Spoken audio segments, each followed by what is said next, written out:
Hey, hey, hey, it's your girl Carla Renata, aka the Curvy Critic. Let me move a chair over so I'm in the frame actually. If this is your first time joining us, please know that I'm your host. Yay! Okay, let me stop. Anyway, if this is your first time joining us, please give me a big old thumbs up to let me know you were here. Click that bell for notifications if you are on YouTube and subscribe to the channel. And please know that my eyes are watering because my dumb behind had menthol on my fingers and went to put my contacts in so I could see the screen. So don't be alarmed if you just see me dab a little tissue up to my eye from time to time. Anyway, so having said that, I usually start out the show with a little around the curve and a little action of what happened with me during this week. And I also wanted to say that this is a pre-taped version of the Curvy Critic with Carla Renata. We usually go live, but I'm trying out some things, some scheduling things since we're getting back out into the world. Sundays might necessarily be a feasible option for me to do it live. So we're just playing around with some stuff to see what works. And y'all can let me know how you feel about it. All right. So let me talk about how the beginning of my week went. First of all, let's just talk about Juneteenth. Yes, Juneteenth weekend, y'all. And for those of you that don't know what Juneteenth is, let me enlighten you. It is June 19th, and it marks the real day of freedom for Black people in this country. That was the day that the Emancipation Proclamation went into effect, and anybody that was enslaved at that time was considered a free entity. Thus, Black people celebrated calling it Juneteenth, Freedom Day, and a plethora of other things. This week, though, the big news is that the Supreme Court ruled and President Joe Biden signed making it a federal law and a federal holiday. So on Friday, a lot of people took off from work. I was emailing folks on Friday and they were like, yeah, so we're off for a federal holiday. I'm like, dang, that was quick. But in addition to it being a federal holiday, it is a day of mourning, more or less, because even though in Texas, in Galveston, Texas, they recognized Juneteenth as a not a national holiday, they recognized it as the day that slaves were freed. Not every state in the union recognized it. The South was a little behind the curve, more so than others. So folk kind of caught up. But, I was talking to my mom about it, and my mother was like, she's so glad that our country is finally recognizing that. She said it was about time.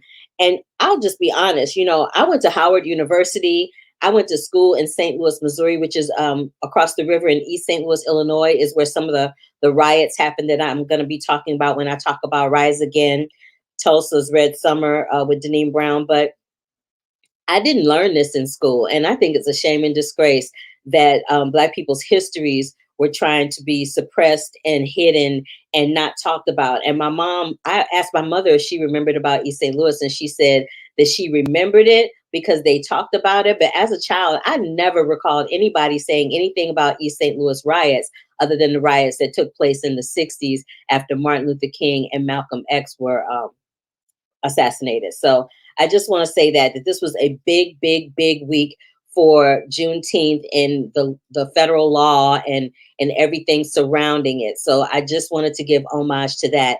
I'm going to do a sneak peek at the end of the show with some more AFI docs that I'm actually going to see.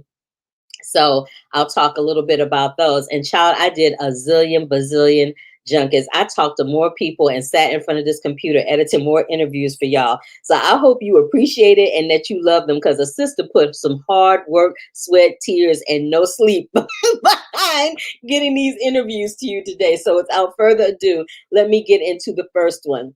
Deneen Brown is the host, moderator of a documentary that is produced by National Geographic and Hulu, that is directed by Dawn Porter. You've heard me talk about Dawn Porter on this show numerous times, and you've seen me interview Dawn Porter numerous times. Well, this time, my girl outdid herself. She has this film, it's called Rise Again, Tulsa and the Red Summer. And the Red Summer basically refers to all of the blood that was shed in Tulsa, Oklahoma. Now, if you're not familiar with what went down in Tulsa, Oklahoma, let me give you the skinny before we get into this interview with Deneen, who is going to really break it down for you. In Tulsa, Oklahoma, specifically Greenwood, an area called Greenwood, there was a street called that people referred to as Black Wall Street because it had a lot of affluential businesses that were run, owned, and operated by Black people. There was an incident that went down where there was a young Black man who was an elevator operator. I guess the elevator must have shook or something. He stumbled and he touched this white woman and she screamed. People came running to her defense, thinking that this boy had done something to her, thus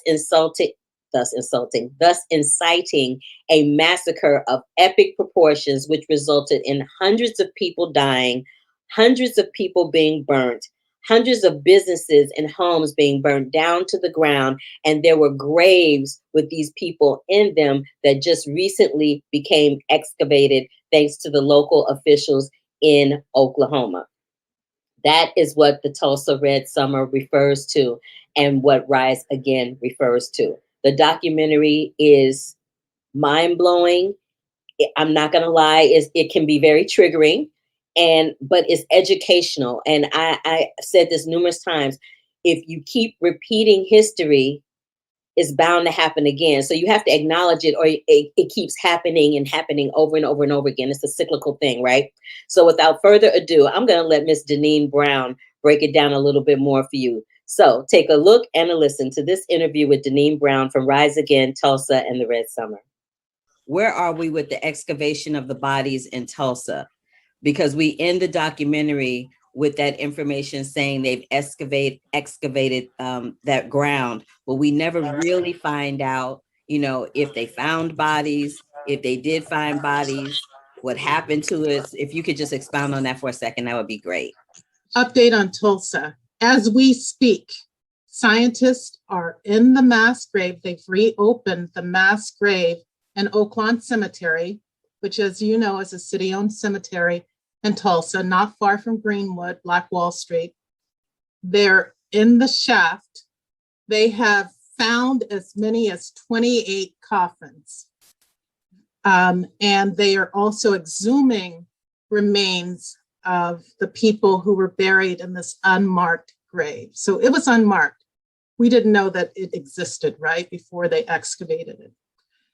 The Black descendants of the Tulsa Race Massacre are on site in this mass grave. And as the archaeologists are ready to exhume the remains, they're carefully putting the remains in boxes that look like coffins. They're draping them with a black cloth, and they're carrying them 3 on each side of the box, very much like pallbearers. These Black descendants of the massacre victims are carrying them very somberly across the graveyard to the scientific lab where forensic anthropologist Phoebe Stubblefield, also a Black woman who's a descendant of a massacre, is in charge of looking for trauma. She's going to be looking for bullet fragments, any charring, any burning that will connect the remains to the massacre. What do you think is the importance of being a griot these days? Because with our generation, we know what we know about our families and about the history of our country because it was passed down orally from person to person, from generation to generation. But we don't have that so much anymore. What do you think the importance is of that? How can we keep that going for this generation coming up behind us? That's a great question because I am such a believer in oral tradition of storytelling. Our people, that's the way we carried the stories from one generation to the next, and they repeated the story over and over and over again, lest you forget, right? Because you can't forget. Once you forget, as you said, it can repeat the cycle. So oral tradition of storytelling is very important. It's important in this documentary, Rise Again, Red Summer. As you can, when you're watching it, you can see these descendants of these massacre victims reciting what their grandmother said or their great grandmother said about what happened, about this racial terror violence that consumed the country. I argue from 1917 all the way through Rosewood, 1923. So yeah, in terms of being a griot, that's a very honored title. I think one of the things that I'm doing as a reporter is just telling the story, right? Telling the story of my ancestors. My people are from Oklahoma. My great-grandmother lived in Tulsa.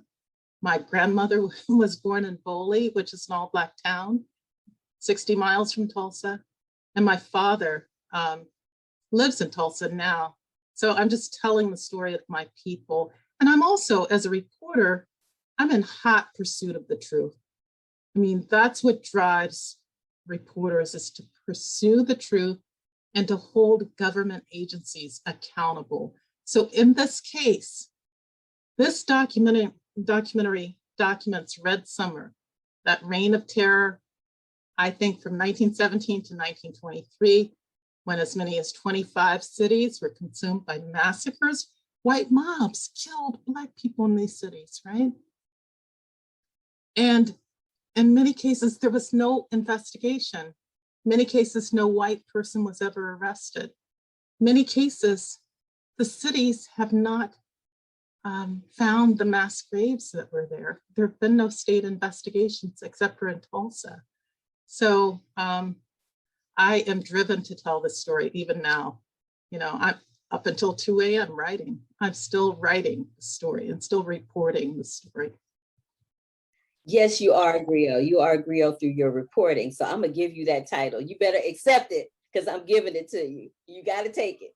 Thank you. Dawn, can we talk about the Dawn Porter Project? Because I'm there for everything that she always does. And I'm just interested to know how you guys hooked up. Wow, Dawn Porter is brilliant. And it was such an honor to work with the great Dawn Porter on this project. I was very kind of starry-eyed throughout the filming. I'm like, oh, Dawn is talking to me. So it was great. I mean, it was great to work with Dawn. And National Geographic TV began discussing a project on Tulsa. They kind of brought me in as a consultant, and I was like, sure, you know, I'll help you report. You know, I know everybody in Tulsa.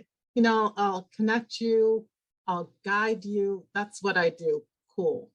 And so when Dawn Porter came on as director, Dawn Porter proposed that I be in front of the camera, that the camera follow me. That's how it happened. And I was like, okay. So this is how it all got started. I mean, Black people built this democracy, right?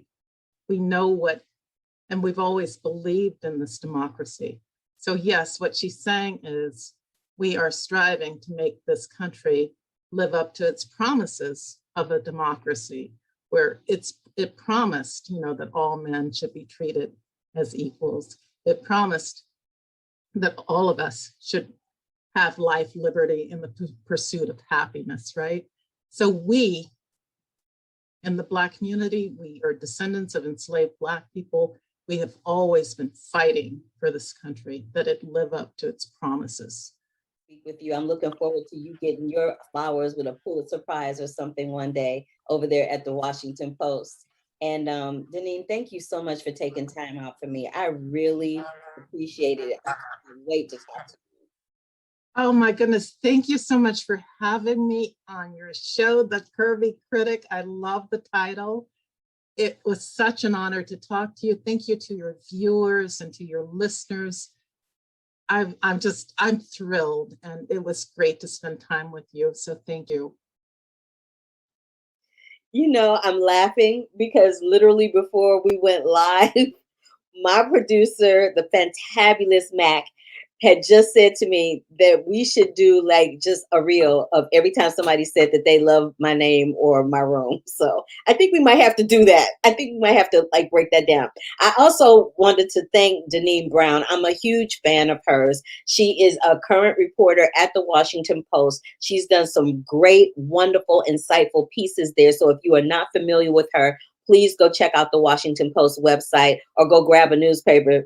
Look at that, an old school idea, and check out her stories and her work. She's really wonderful. And please check out Dawn Porter's previous documentaries. She has one on Bobby Kennedy, and she has a plethora of other ones. So please, please, please check her out.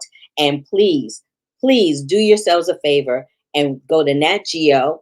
If this is Sunday, it's already aired. Yeah, if this is Sunday, so it's already aired on Hulu. So if you don't have a Nat Geo account or Disney Plus account, you can also go over to Hulu and watch it there. So you can watch it on Nat Geo or Hulu.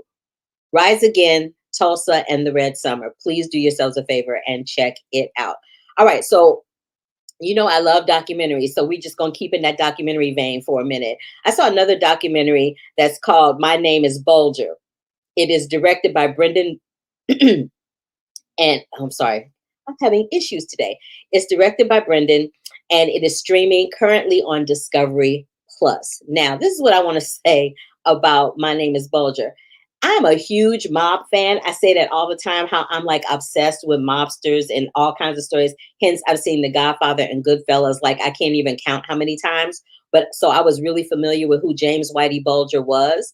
And I gagged when I was sitting down watching the news one day, and I think it was like 2011, and they said on the news that they had just arrested James Whitey Bulger in Santa Monica. I'm like, oh, what?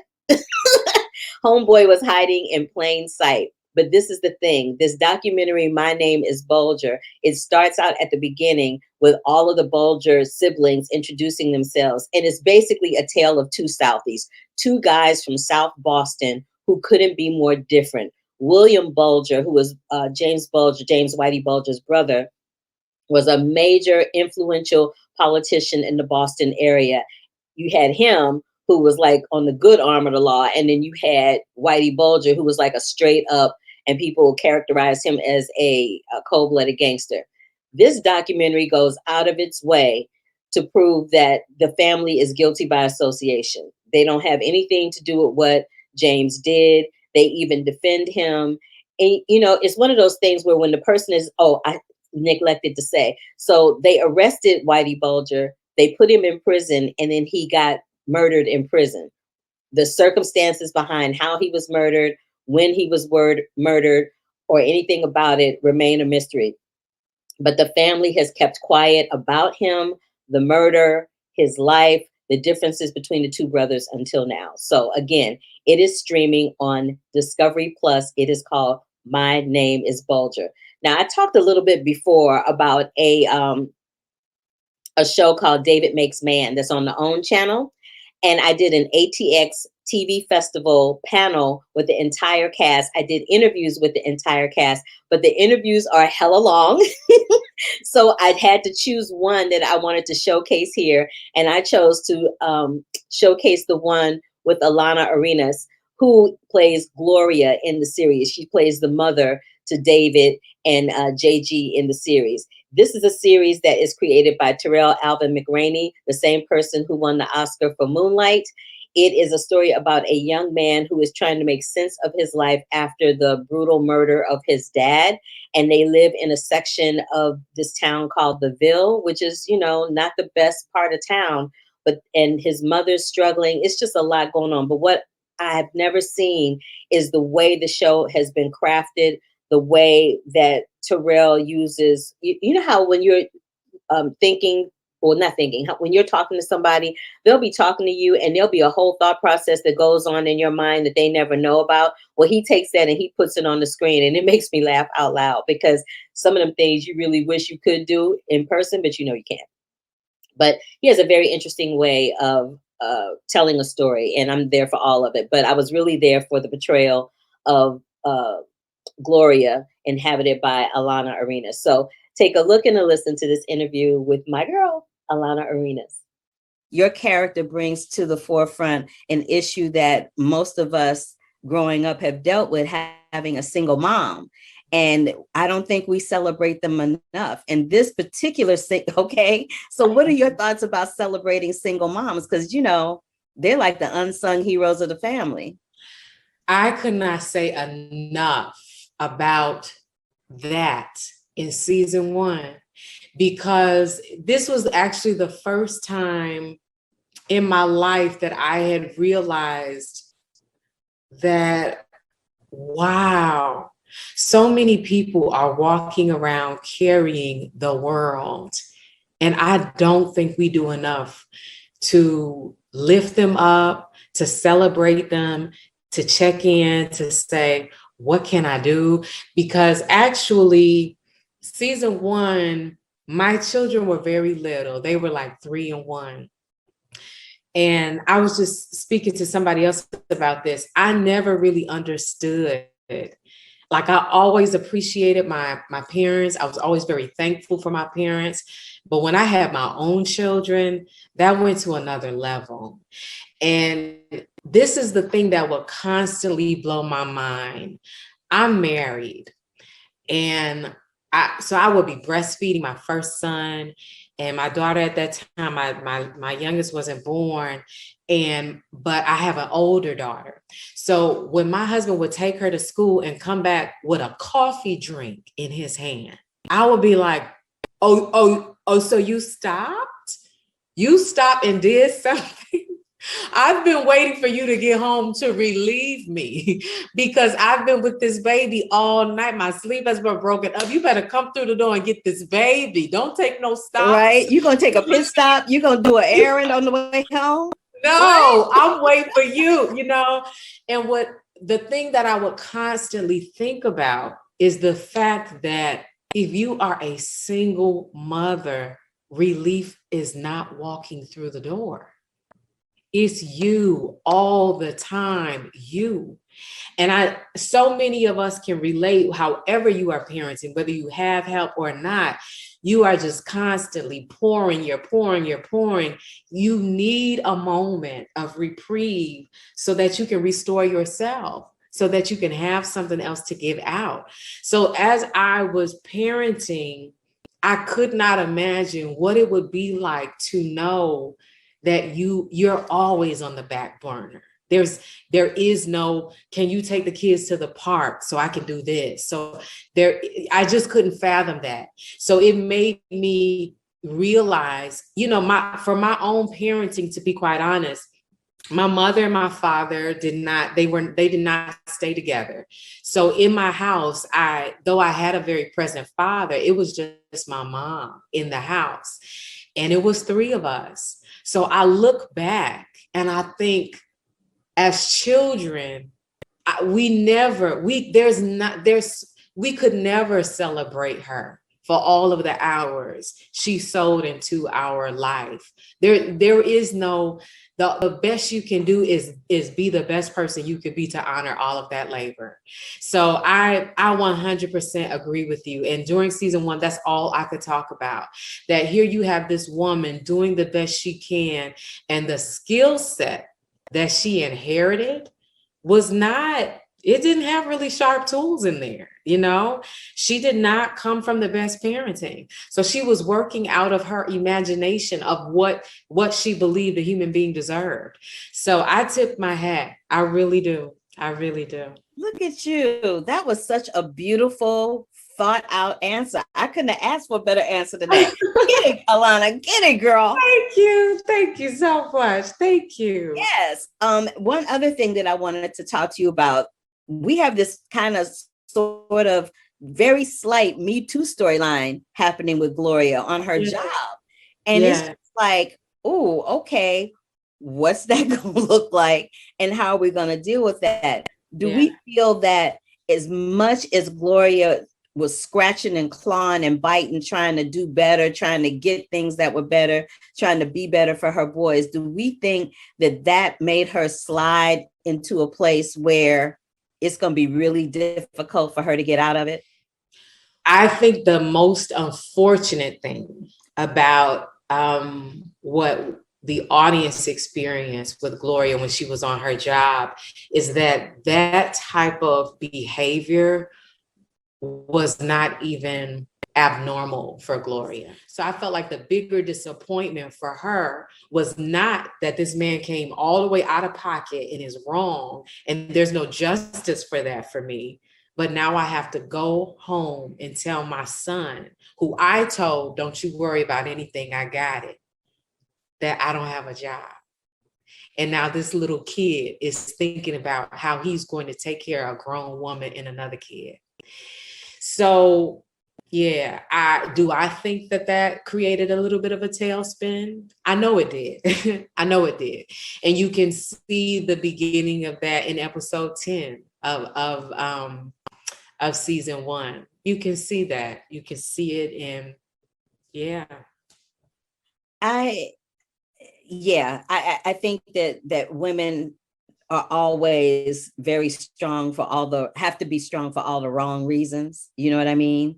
We can't ever just live our life and go on about our day without worrying about how we say something, when to say something, how to do something, who's going to be offended, who's not going to be offended. You know what I mean? There's so many different things, especially as a Black woman in society, never mind in show business.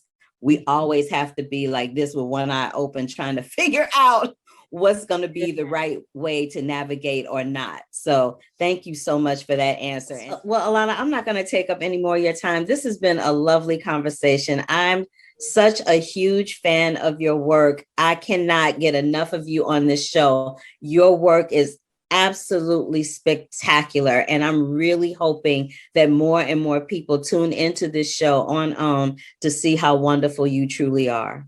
Thank you. Thank you so much. God bless you. I received that. Thank you. Yes, my pleasure. And I'll see you soon, hopefully. Okay. All right. All right. Thank you, Alana. Again, you guys check out David Makes Man. It starts its season 2 on OWN this week, I believe on June 22nd. All right. A Crime on the Bayou is streaming as of today. Now, this is another documentary. You know how I roll with these documentaries. It's directed and written by Nancy Biersky. And this is what happens. In 1966, there was two young Black men that were having a disagreement with some little white boys. And one of the little not young Black men, but little boys, one of them, their cousin, was driving by, saw that there was a situation, stopped to try to, diffuse it. And as he's finishing up the conversation, he touches one of the little white boys on his elbow, just touches him. One of the boys' father happened to see it and accused this man of slapping his son. This man's name was Gary Duncan. And Gary Duncan has been in and out of jail ever since. And this happened in the Plaquemines Parish of Louisiana in the South. He was in and out of jail. And a politician there named Leander Perez believed that this makes me so angry. Leander Perez believed that Black people, due to the thickness of our craniums, were incapable of learning past 11 years old. He said that it was scientific. I don't know what scientist Leander Perez was talking to or that he was referring to, but that is the craziest, most preposterous thing I've ever heard in my entire life. But eventually, Leander Perez died of heart failure. It was 1 year after Gary took the state and Leander Perez to court, and he eventually was let out of jail. After Gary got out of jail and after he died, it was discovered that Leander Perez had secretly diverted $80 million in oil royalties from government funds to his own pocket. Thus was the impetus for him keeping this man in jail, which was just crazy. But it's a crazy story. It's not an uncommon story, but the way that it's drafted and put together is really quite lovely. Again, it is directed by Nancy Biersky and it's produced by Grammy Oscar winner John Legend. Okay, now, yet another one. Now, this one actually is going to show at the AFI Docs Festival. So I'm going to talk about a few things that will be at the AFI Docs Festival because I love AFI Docs. So there is a documentary about Wolfgang Puck, the famed celebrity chef. It will be streaming on Disney Plus, but not before it hits the AFI Docs Festival, which starts this week. It chronicles his life as a celebrity chef. He was one of the first global TV celebrity chefs besides Julia Child and Emeril Lagasse to be, globally well known. But of course, this kind of fame and this kind of notoriety doesn't come without some drama or trauma. He had a very troubled childhood, which you'll find out when you watch the doc. I don't want to tell you everything about it. And the most fascinating thing about all of it is that I discovered that he single-handedly saved this restaurant called Ma Maison, I think is how it's pronounced, or May Maison. And the way that whole story goes down is just fascinating. So if you get, again, the AFI Docs is streaming online, so you can go and do an a la carte thing. If you go to afidocs.com or .org, I believe. If you go there, you can see the Wolfgang documentary listed there, and you can watch it for yourself, and you can actually share the documentaries that you want to screen with other people so that you all can watch it at the same time. So another one that I'm going to see at the AFI Docs Festival is Summer of Soul. Now, I talked about Summer of Soul before, but Summer of Soul was at the Sundance Film Festival. It's directed by Questlove. You guys are going to love that documentary. It's so much fun. Questlove, you may have seen him on the Jimmy Fallon, I think it's Tonight Show. Yeah, the Jimmy Fallon Tonight Show. He is the band leader there. But child, that documentary is everything. You don't want to miss that one. All right. So now I'm going to, before I get back into my docs, let me just go into this other interview with Eliza Schlesinger. She has a film that is on, what is it on? It's on Netflix. I'm just kidding. It's on Netflix. It's called Good on Paper. I'll talk about it when we come back. But it stars her, Margaret Cho, and Ryan Hansen. It is hilarious. Take a look and a listen to this interview with the cast of Good on Paper. Y'all, this movie was hella funny. I howled out loud. I did. I howled out loud, especially the scene that you guys had, the torture. I call it the torture scene, where you drug him. He's got cardboard on his head and you're trying to get him out and everything. How many times did you have to shoot that? Because it looked like it took a minute with him, having to fall, with Dennis having to fall on the ground, y'all having to slide him out that door. It just seemed like there was a lot going on. So anybody can jump in and speak to that. I remember that scene. I remember we were really against the clock. We had to wrap by like 1 a.m. and it was like 12:45. And I remember this scene because I had ordered Korean chicken wings for the crew and I kept stepping away to eat them. And Kimmy was like, "You guys, like, we've got to go." And I'm like, and Ryan's very heavy. So that it was like a belly full of chicken wings and you're sweating because even though he's like helping us, even though he's passed out, it was a physically difficult scene to shoot, but it was so much fun just getting to try. We were laughing so hard. They're carrying me, but I'm like still trying to prop myself up so I'm not killing them. Yeah. We were laughing the whole time. Yeah, it was great. Yeah. Well, I was howling. I came away from that. I'm like, I have to ask y'all about that first out the gate because that had me laughing out loud, rolling on the floor. It was pure comedy. Margaret, I want to talk to you about being that ride or die friend. You were that friend for Andrea where you were like, you know what? I'm going to tell you the truth, whether it hurts your feelings or not. Have you ever been in that position in real life? And how did that how did you navigate that? Was it similar to what you're doing in the film? Oh, definitely. Definitely. I think that it's really that kind of voice of reason that you have to have that role for friends sometimes. And it's really important. So I was really greatly grateful to be able to do that in this movie because I had so much experience doing it in life. Cool. And I just want to give you a big old congratulations for your film awards that you've gotten for Korean Ghost Stories. So congratulations on that. And thank you. Clap, clap, clap for that. And Ryan, I know that you dance and surf, so I'm just going to give you homage for that because I think that's hilarious that in your bio, you say you dance and surf. You can put anything in a bio, but Eliza, I think it's hilarious that you kind of straddle that line of having the film be a little Seinfeld-ish. Was that on purpose? Was that your intention? Because, when Seinfeld had his show, they would always start with him doing his stand-up and then it would go into whatever he was talking about. Oh, from the bottom of my heart, with all the respect in the world, never once occurred to me to even parallel it to Seinfeld. As a woman that's been doing stand-up for so long, I often run into a wall, whether it's pitching a show, and now there are so many shows about women that do stand-up, but for years it was like, we really don't want to see a woman doing stand-up. And so it's been this weird torch I've been carrying where I'm like, we will show me doing stand-up. This is the most honest. I didn't want to make her a writer. I didn't want to make her one of the other jobs that we always give women in romantic comedies. And I wanted that narrative device of her speaking on stage, which sometimes translates to voiceover, which is my tiny homage to Goodfellas, because I think they have the best voiceover in that movie. But I thought it was important to keep it accurate. And to keep the story grounded. And I was like, why can't, if anyone's going to be a stand-up in a movie, it should be me. And so it was something that I was told to take out several times, and Kimmy saw my vision and it in the rewrites, and I left it in. There's so many versions without it, but I just wanted to be honest. And I just thought it was a good storytelling device. I love that. That never once crossed my mind that I'd never seen a woman do stand-up in a film. So I'm glad I asked that question. I never it's a great question. I was so invested in the story and how it was playing out, because, you know, there's that whole situation with the auditions and how, you know, fake and phony folk are with that. How women judge each other, and you know, the dick that looks like a ring and all, like there's so many different things, but that is my time. I wish I had more time with y'all. Oh, you were so lovely. Thank you. But I love this movie so much. I hope that people, when they see it, they get the energy and the intention that it's meant to inhabit. So thank you so much.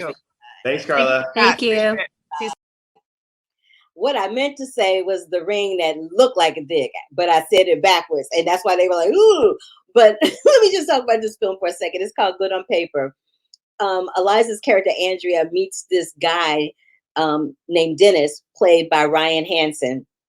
And on paper, he looks perfect, but they soon find out that he is not what he says he is, and then shenanigans ensue. Margaret Cho plays her best friend. She's hilarious.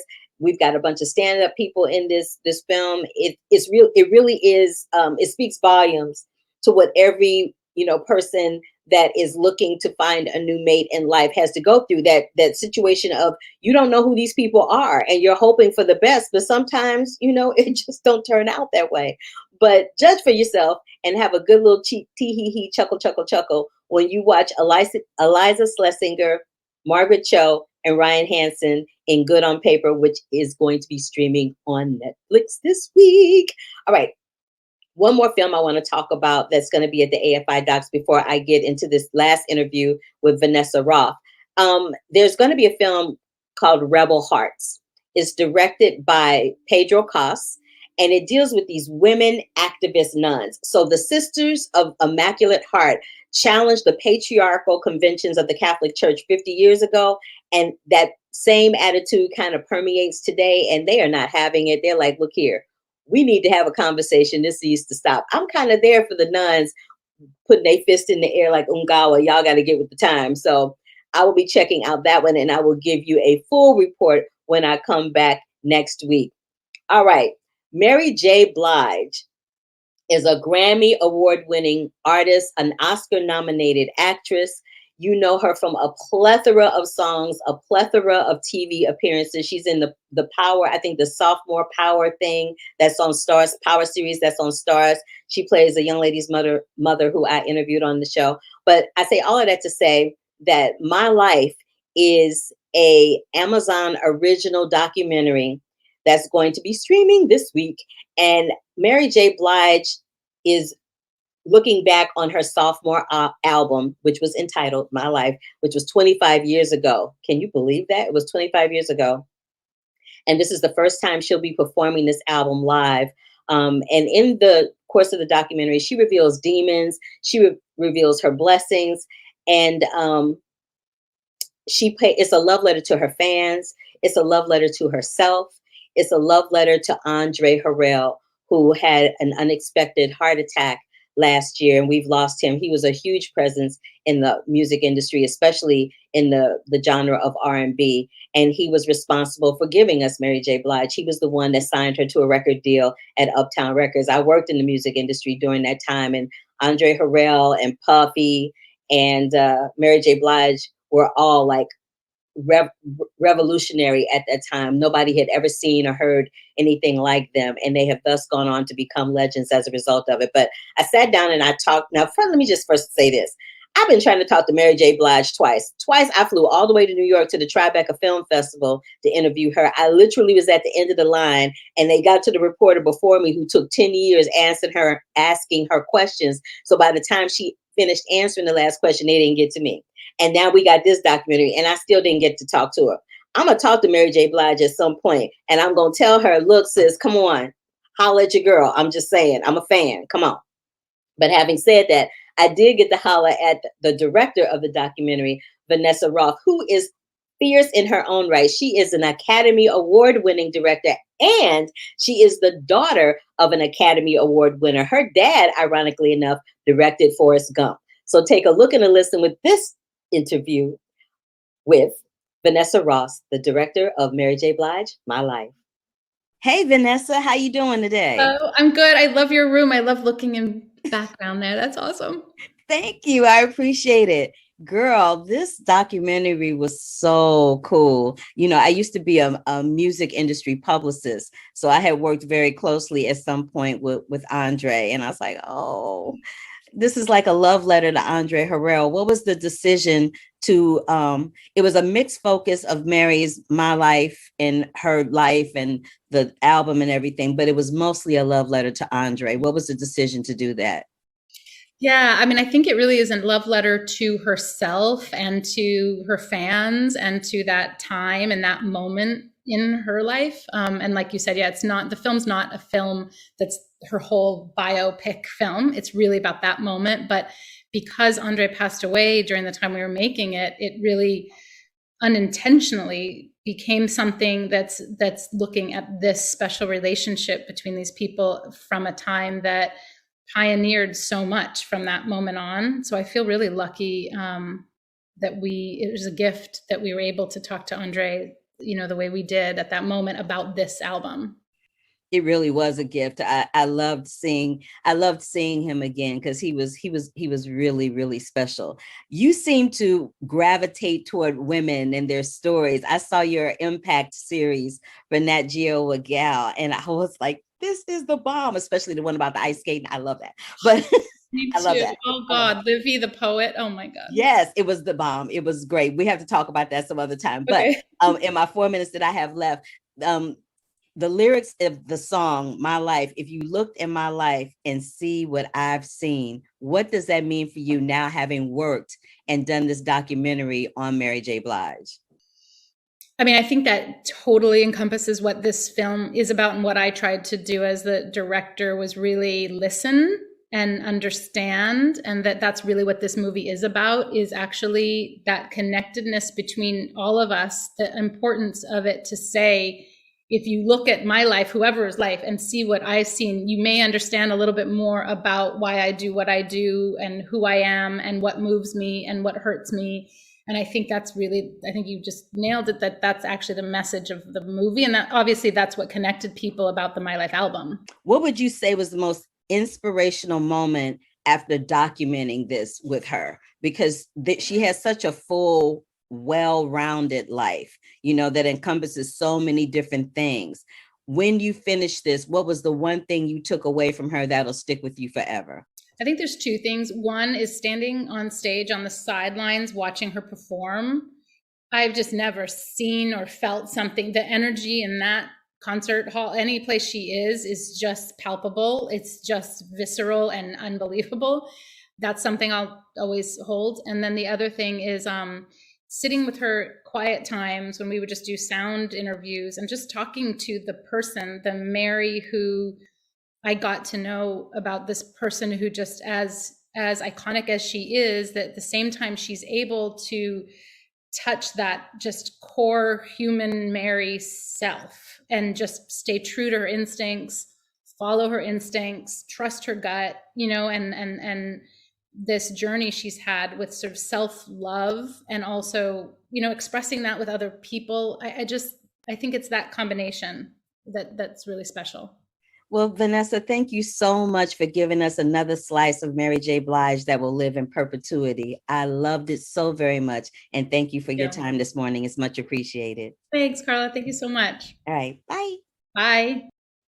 You know, I realize when I'm looking at these interviews that I say that I love these things, but I really do love them. And I try not to talk about anything or bring anything here that I don't love, because then it becomes very difficult for me to talk about it or share it with y'all. Also, let me just say hello. It's Father's Day weekend. I almost forgot. It is Father's Day weekend. So happy Father's Day to all of the dads out there, the dads about to be, and those who have daddies. I hope you're spending some time with your daddies and giving him some love the same way we give our mommy's love on Mother's Day if we're lucky enough to have either one of those parental units still with us. I also wanted to give a shout out to Film Independent yet again, because they had me moderate another discussion, this time around Miss Juneteenth, which incidentally is being re-released in theaters this weekend because of the Juneteenth celebration. It is written and directed by Channing Godfrey Peoples, and I did a conversation with her husband / producer, Neil Creaky Williams. So I didn't want this to go away without saying that. So just to wrap up, please check out Rise Again, Tulsa and the Red Summer, which is on Nat Geo and Hulu. You want to check out My Name is Bulger, which is on Discovery Plus. You want to hop on over to OWN and check out David Makes Man. Check out Wolfgang at the AFI Docs Festival or on Disney Plus when it starts to stream there. You definitely want to check out Summer of Soul, which is going to be at the AFI Docs Festival. You definitely want to check out Good on Paper, which is going to be on Netflix. You want to check out Rebel Hearts, which will be at the AFI Docs Film Festival. And of course, the Mary J. Blige documentary, which will be streaming especially on Amazon Prime Video. But hold up, wait a minute now. Next week, I have a very special treat for you. There is a director, an Oscar-winning director named Julie Cohen. She stops in to talk to me about My Name is Pauli Murray, another documentary that will be playing at the AFI Docs Film Festival. It has a big slated theater release coming up this fall, and it was at Sundance, and I mentioned it briefly earlier this year. Zola is going to drop on June 30th. I'm going to talk about that. I'm going to talk about a film called Lansky, Sisters on Track, which is going to be on Netflix. And I had an opportunity to sit down and talk to Latin Grammy Award nominated artist Lineker, who has a new TV series on Amazon called September Mornings. And this is my first interview that I've done with a translator, so that ought to be interesting. But that's all for this week at The Curvy Critic with Carla Renata. Again, if this is your first time joining me, please give me a big old thumbs up. Click the bell for notifications if you are on YouTube, and subscribe to the channel, y'all. I love bringing this content to you. It brings me great joy, and it brings me even greater joy when you enjoy it. I use that word enjoy a lot, huh? At any rate, wash your hands, be safe when you're going out. You can wear a mask if you want. You know, you can get vaccinated if you want. But if anything, let's just try to keep each other safe so we don't have to spend another year stuck in the house, okay? All right. So until next week, love, peace, and hair grease. I'll see you on the flip side. Bye.